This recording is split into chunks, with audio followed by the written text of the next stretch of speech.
अस्सलाम वालेकुम नाजरीन, काम की बात के साथ हामिद खान अल मशरकी। नाजरीन, जिस तरह कल फ़याज़ुल हसन चौहान ने धुआंधार प्रेस कॉन्फ्रेंस में तहरीक इंसाफ छोड़ने का ऐलान किया और जिस अपनी कम इल्मी और तहरीक पाकिस्तान से नावाकफियत का अंदाज़ा और बयान किया, वो हैरत की बात है, बल्कि शर्म की बात है। जी हाँ, उन्होंने जिस तरह खाकसार तहरीक, अल्लामा मशरकी की जो खाकसार तहरीक थी, उसको आज की तहरीक इंसाफ के तितर बितर होते हुए से मिसाल दी और उससे जोड़ा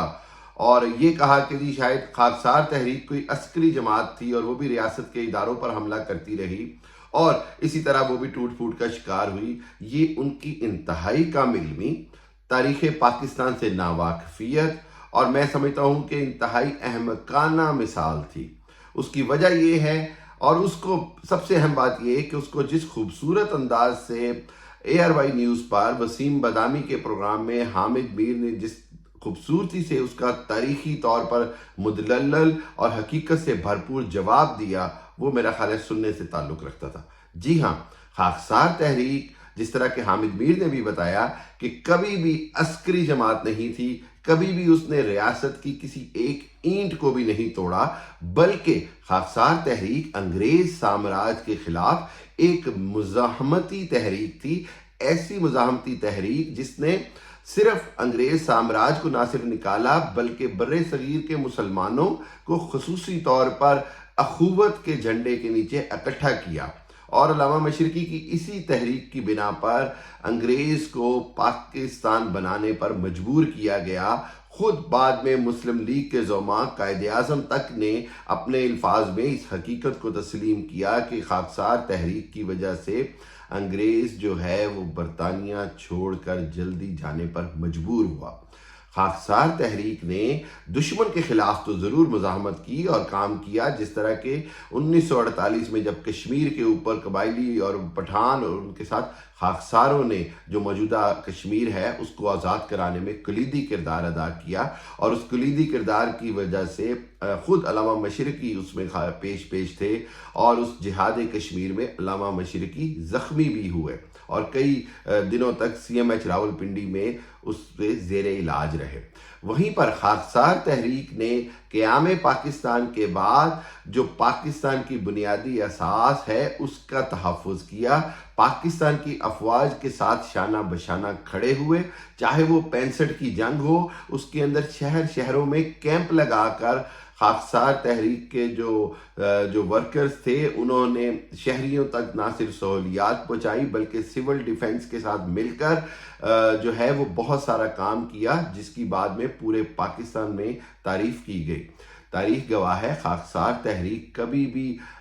किसी के भी ज़ाती मुफादात की वजह से या एक पार्टी अगर टूटना शुरू हुई तो पत्तों की तरह झड़ने से कभी नहीं टूटी। खाकसार तहरीक ने बल्कि उसके जो कारकुनान थे, जो उसके बड़े रहनुमा थे, उन्होंने कई साल कैदो बंद की सऊबतें ठहरी। बदकिस्मती ये है कि हमारे यहाँ अपनी गलती, अपनी नालायकी, अपनी कमज़ोरियों को जस्टिफाई करने के लिए फ़याज़ुल हसन चौहान जैसे लोग एक बहुत बड़ी जमात या किसी और जो खाकसार तहरीक के अल्लामा मशरकी का नाम लेकर ख़ुद को बचाना चाहते हैं। मैं समझता हूँ ये इंतहाई गैर जिम्मेदारी, नालायकी और ये काबिल शर्म बात है। हकीकत जो है वो हामिद मीर साहब ने ARY पर बड़ी वाज़े तौर पर कर दी कि खाकसार तहरीक ना तो कभी सरकारी इमलाक को नुकसान पहुंचाया, ना कभी अस्करी तौर पर किसी हवाले से जानी पहचानी गई। और बात यह है कि मैं ये समझता हूँ कि ख़ुद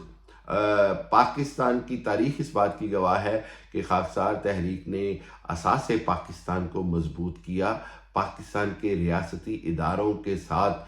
ताउन किया, जहाँ जहाँ पाकिस्तान के रियासती इदारों को या पाकिस्तान को हालत जंग में खाकसार तहरीक के वर्कर्स की ज़रूरत पड़ी। खाकसार तहरीक तो आज भी कहीं ना कहीं ज़िंदा है, लेकिन फ़याज़ुल हसन चौहान जैसे लोग हमेशा के लिए तारीख़ का हिस्सा बन जाते हैं, जो तारीख़ को गलत अंदाज में बयान करते हैं, जो तारीख़ को नहीं जानते हैं। خاکسار تحریک کا تو پاکستان کی بنیادوں میں لہو ہے۔ خاکسار تحریک نے شہداء دیے۔ 19 مارچ 1940 کو انگریز سرکار کی گولیوں کا نشانہ بنے اور سینکڑوں خاکسار شہید و زخمی ہوئے۔ اس کے بعد لاتعداد ہزاروں خاکساروں کو جیلوں میں ڈالا گیا۔ دہلی، مدراس، لاہور، پشاور، کالا باغ اور بے شمار جیلوں میں خاکساروں کو قید کیا گیا، اور خاکساروں نے وہ قید و بند کی صعوبتیں برداشت کیں، لیکن کسی بھی حالت میں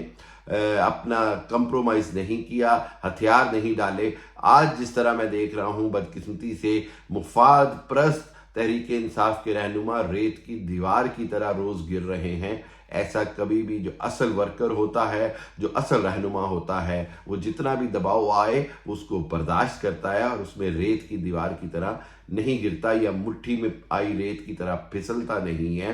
آج جو لوگ پھسل رہے ہیں وہ تاریخ کا حصہ بن جائیں گے، اور علامہ مشرقی اور خاکسار تحریک کی پاکستان کے قیام میں قربانیاں جو ہیں وہ تاریخ کا ایک سب سے بڑی حقیقت کی طرح تمام تاریخ دان اس کو جانتے ہیں، سمجھتے ہیں اور مانتے ہیں۔ میں یہ سمجھتا ہوں کہ میں ایک بار پھر حامد میر کے تاریخ کے درست کرنے کو خراج تحسین پیش کرتا ہوں اور ان کا شکریہ ادا کرتا ہوں کہ انہوں نے جس انداز میں خاکسار تحریک کی اس حقیقت کو واضح کیا کہ خاکسار تحریک نے کبھی بھی سرکاری املاک کے خلاف کام نہیں کیا، بلکہ اساس پاکستان کے ساتھ رہی اور خود ریاست یعنی انگریز سامراج کے جو ہے اس کا شکار رہی، ان کے عتاب کا، اور اس میں فائرنگز ہوئیں، اس پہ سینکڑوں لوگ مارے گئے، شہید ہوئے، اور ہمیشہ سے خاکسار تحریک نے ملک کے لیے، ترقی کے لیے اپنا کردار مثبت پیش کیا۔ اور آخری بات یہ ہے کہ میں یہ سمجھتا ہوں کہ تحریک انصاف کو اس طرح جس انداز میں تتر بتر کیا جا رہا ہے، اس سے عمران خان کی جو ذاتی مقبولیت ہے اس پہ فرق نہیں پڑے گا، اور عمران خان یا اگر الیکشن جب بھی ہوتے ہیں تو کسی کھمبے کو بھی کھڑا کر دیں گے تو شاید اس کو بھی اتنے ہی ووٹ ملیں جتنے آج کے یہ جو بڑے بڑے برج تھے ان کو ملتے ہیں۔ سو اپنی سیاست کو اپنی کم علمی سے مزید ایکسپوز نہ کیا جائے، یہی میرا پیغام ہے فیاض الحسن چوہان کے لیے۔ تھینک یو، اللہ حافظ۔